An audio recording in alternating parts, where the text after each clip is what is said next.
and today I'm here doing my movie and television show wrap up for February of 2020. February was the month of movies and the month of rewatches. Honestly, I think there is only one movie on here that I hadn't seen before, and also a bunch of short films that I hadn't seen before. I watched a ridiculous amount of short films this month, which is a little bit weird, but like, we will get into that. So this month I watched one TV show. A single season of a single show is what I managed to finish. I have been watching seasons and episodes of other TV shows, but I haven't actually finished anything because I have mostly been watching movies and short films, and it's weird. I've also been very busy this month, which, you know, tends to cut into your watching time, but everything is fine. I've also been playing a lot of video games this month, which definitely cuts into your watching time, but I'm okay with that because video games are amazing and I love them. So we are just going to jump right into the television shows and the films and the short films that I watched this month, and strap in because there's a theme to them and there's a lot. So the one and only TV show that I finished in this month was season 3 of Modern Family. I gave this one a 5 out of 5 stars. Once again, I love Modern Family. I think it is a fantastic show. I really love the different storylines that they have during this one. I love seeing how the kids interact with parents, seeing how they interact with each other, seeing how everyone just interacts, goes about their lives, and just the antics they get involved with are hilarious, but also realistic to anyone who has grown up in a family even remotely similar to that. So I really love this show. I'm currently rewatching it because I watched all the way up until season 8, I think, and then I never saw seasons 9 and 10, and obviously they are currently airing the final season. I think there's only 4 episodes or so to go, which is really sad, but I wanted to go all the way back to the beginning to sort of see how the show grows, and I really am curious to see how the show is going to end. So that is it. That is the TV show. That is the one season of a television show that I managed to finish this month. That's fun. I am hoping to watch more TV in March, but you know, I just have so much going on and TV is not everything, as much as I wish that it was. If my job could just be sitting and watching films and TV shows all day, I would do that in a heartbeat. But sadly, that's not how life works. So in March, I watched 10 movies, and of those 10 movies, 9 of them were rewatches. And then I also watched 11 short films. So I will talk about the movies that I watched first, and then we'll move on to the short films. So the first film that I rewatched this month was Transformers: Dark of the Moon. I gave this one a 4 out of 5 stars. Yes, I was continuing with my Transformers rewatch. Once again, I love these films. They are such just popcorn films. You just sit there and you go, interesting, you've just blown something up, but how cool did it look while you did it? I never particularly liked Dark of the Moon when it first came out. It was always the weakest of all the Transformers films to me, but rewatching it this time, I kind of went, you know what? This film is much better than I remember it being, and now I kind of love it. Not sure how that happened, but you know, it's fine. I think one of the reasons I like this one so much is because it did sort of end the trilogy of films. You know, we got to see a lot of our friends again, and the fact that they just like straight up blew up Chicago, it's pretty solid, pretty sweet. I did enjoy. And then the second film I rewatched this month was Transformers: Age of Extinction. I gave this one a 4 out of 5 stars. I'm pretty sure I did like a back-to-back watch of this one. Age of Extinction is great. It is a follow-up to the original trilogy, and it has Mark Wahlberg and, oh, what's her name, Nicola Peltz in it, and like a real sweet, good-looking Irish guy. I'm a fan. This one is very different to the first 3. Well, I say very different. It's pretty much the same thing. It's robots fighting other robots. But obviously we follow different characters. It's got a bit of a different dynamic, and I did really enjoy it. I loved getting to see the effects that everything of Chicago in the 3rd film had on this new one. It was just a real fun time. Things exploded. There were dinosaur robots. Like, it was a time. The 3rd film that I rewatched this month was Crazy Rich Asians. I gave this one a 5 out of 5 stars. Crazy Rich Asians is just one of these films that you can put on every now and then and still laugh. It's a fantastic story. I highly recommend watching it if you haven't already. It features an entirely Asian cast, which is just amazing, and it is so much fun, so wholesome, so beautiful. It's like the sweetest love story, and I am actually really looking forward to seeing a sequel when it's finally made. 4th film I rewatched this month was The Fast and the Furious, which I gave 5 out of 5 stars to. I was rewatching this film because the trailer for F9 came out, and like, oh, F9 looks so good, you guys!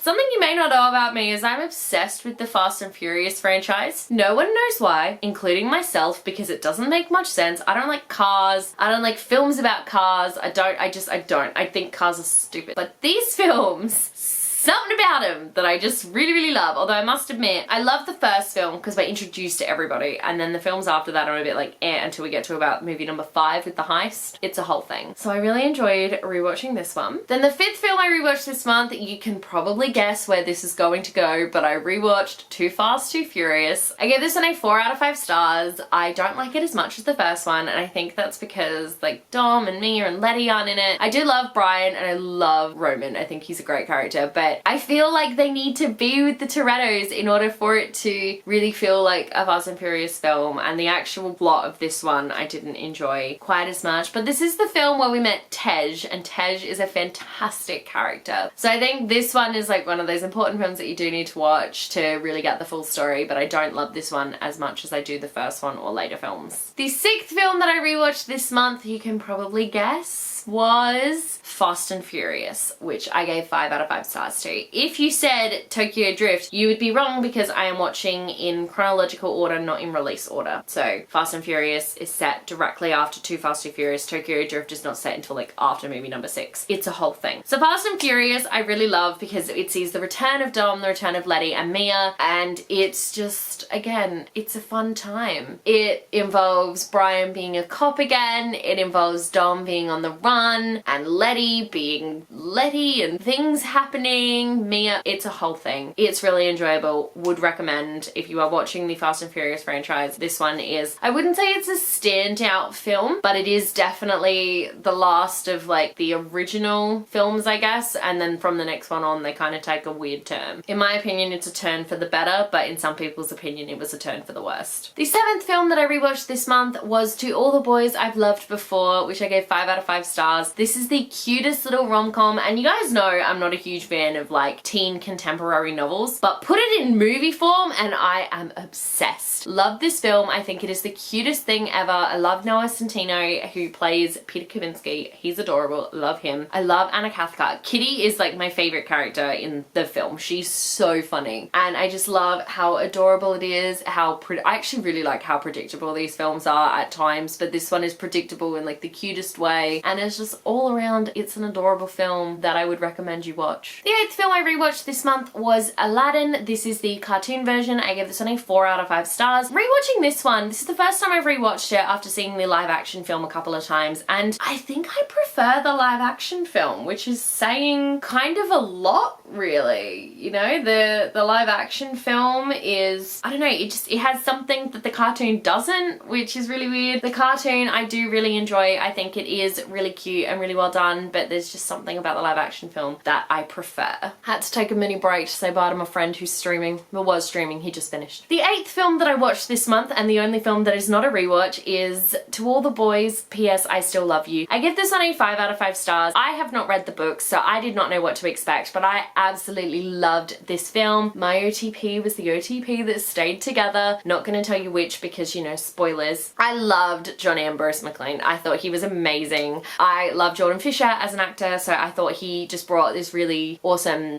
thing to the role. Kitty, again, was amazing. I didn't love the fact that we didn't see Margot much in the film, and I did have some trouble with the pacing, but overall, it was a really adorable film. It was a really solid follow-up to the first one, and I'm really, really excited to see sort of where they take the third one, mainly because I feel like the story wrapped up really well within these two films, so I'm really curious to see what they do and where they take it in a third one. The 9th film that I rewatched this month was Fast 5, which I gave 5 out of 5 stars. For me, these are the films that sort of are the ones that I really love, and I think it's because they move away from the traditional street racing and they get into the real stupid heists, taking down international terrorists, spy films, action films, all the stuff that I absolutely love because it's just kind of stupid. That's where I love these films. And Fast 5 takes place in Rio de Janeiro. I've been there once before, and every time I watch this film, I wish I was back there. Yes, it was kind of a dangerous place, but also it was a beautiful, vibrant, incredible city that I would really, really love to visit again. This film in particular, we really got introduced to the concept of Dom's family and a team. We really assembled the team in this film and they all worked together to perform this heist. It's fantastic. We also got introduced to Luke Hobbs and Elena in this film, two characters who were very important going forward. So all in all, loved this one. Thought it was fantastic. For me, this is where the series really took a turn for the better. later. And then the 10th film that I rewatched this month was Fast and Furious 6. I gave this one a 10 out of 5 stars, a 5 out of 5 stars. Fast and Furious 6 may be my favorite of all of the films, and it all has to do with Letty and that whole storyline, plus the fact the film is set in London. Like, if you want me to love your movie, set it in London, because I will automatically have like a soft spot in my heart for it. Love this one. Again, this film really hammers home the idea of family and Tom's team and just everything, and I love it. I love it so much. I truly do think this film may actually be my favorite, but haven't quite decided yet. So those are all of the films that I watched, and now I'm just gonna briefly talk about the short films. I haven't really rated the short films because I didn't know what to rate them. The first two short films that I watched Turbocharged Prelude to Too Fast, Too Furious. This is like a 6-minute film, and it just follows Brian as he gets from Los Angeles down to Miami, so the bridge between the two. It was weird. There was no dialogue. It was just Brian in his car going through some races and dodging police. It was real weird, and I didn't think it was that necessary, but I'm glad that I watched it. The second one I watched was Los Vendoleros, which is a 20-minute short film. It is the prelude to Fast and Furious, so the 4th film, and the only reason I like it so much is because we really get to see Dom and Letty's relationship, and I love Dom and Letty. They are my favorite relationship in the series, so I have such a soft spot in my little heart for them. And then all the rest of the short films that I watched, I went onto Disney Plus and I went into their search thing and I went Disney by decade. And I've been watching the Silly Symphonies and the first Mickey Mouse shorts, and they're real weird, I must admit. So the first one that I watched was Mickey Mouse and Steamboat Willie, which obviously everyone knows the little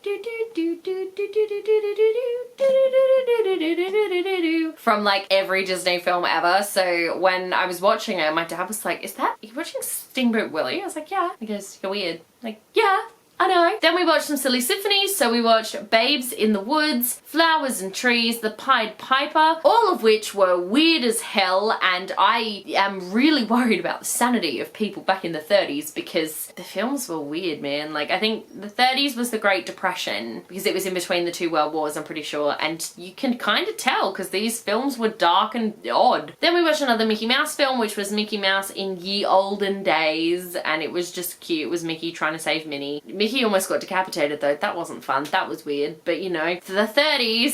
Then more Silly Symphonies, so we watched The 3 Little Pigs, The Big Bad Wolf, The Grasshopper and the Ants, and The Goddess of Spring. So The 3 Little Pigs and The Big Bad Wolf were kind of like a follow-on from each other, which was the first time I'd seen Silly Symphonies do this, but they have this song and it gets stuck in your head. It's like, who's afraid of the big bad wolf? Big bad wolf. Big Bad, and it's just weird. And that's the thing, they all just sang. There was no like dialogue, it was just all singing, and it was weird. Grasshopper and the Ants was a bit but then The Goddess of Spring was actually Persephone and Hades retelling, but Hades was an actual devil, and I didn't love that because that's not what I would particularly picture it as. But it was Disney's interpretation of Persephone and Hades, which was really cute in a weird way. And there we go, that was the one TV show and all of the films and short films that I watched in the month of February. Thank you so much for watching. Let me know in the comment section below what you watched this month because I would absolutely love to know. If you like this video, be sure to give it a huge thumbs up and don't forget to subscribe to my channel so you don't miss a thing. Stay random! Bye!